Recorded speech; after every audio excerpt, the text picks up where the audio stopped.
Transgender ആയതുകൊണ്ട് മാത്രം സമൂഹം ഒറ്റപ്പെടുത്തി.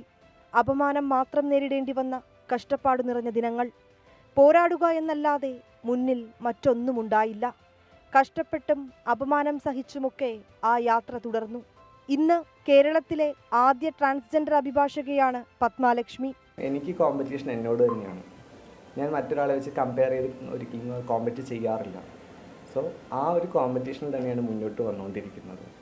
ഓരോന്നോ സീനിയേഴ്സും എനിക്ക് പറഞ്ഞു തന്നിട്ടുള്ള കുറേ നല്ല പാഠങ്ങളുണ്ട്. ഇങ്ങനെ നീ ആവരുത് എന്നെ കൃത്യമായിട്ട് പഠിപ്പിച്ചു തന്ന എൻ്റെ സീനിയേഴ്സ് ഉണ്ട്. സോ അവരുടെ മുമ്പിൽ എനിക്ക് ജീവിച്ച് കാണിക്കണം എന്നുള്ളത് എൻ്റെ ആഗ്രഹമാണ്.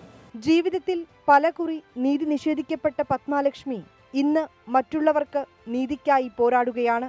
ആ പോരാട്ടം എങ്ങനെ വേണമെന്ന് ജീവിതം തന്നെ ബോധ്യപ്പെടുത്തിയിട്ടുണ്ട്. ഒരാൾ മുഖത്ത് നോക്കി ചോദിച്ച വളരെ മോശപ്പെട്ട കുറേ കാര്യങ്ങളുണ്ട്. അതിനെല്ലാം സീനിയർ അഭിഭാഷകനായതുകൊണ്ട് മിണ്ടാതെ വന്നിട്ടുള്ളതാണ്. പിന്നെ കോളേജ് കാലഘട്ടത്തിനകത്ത് പലപ്പോഴും ചോദിക്കാൻ പാടില്ലാത്ത പല ചോദ്യങ്ങളും ചോദിച്ചപ്പോഴും ഒന്നും മിണ്ടാതെ നിശബ്ദത ഒരു ആയുധമാക്കി മുന്നോട്ട് പോയി. അപ്പം ഞാൻ അവിടെ നോട്ട് ചെയ്ത കാര്യമാണ് voice four voiceless. Ernakulam Edappally സ്വദേശിയാണ് പത്മ.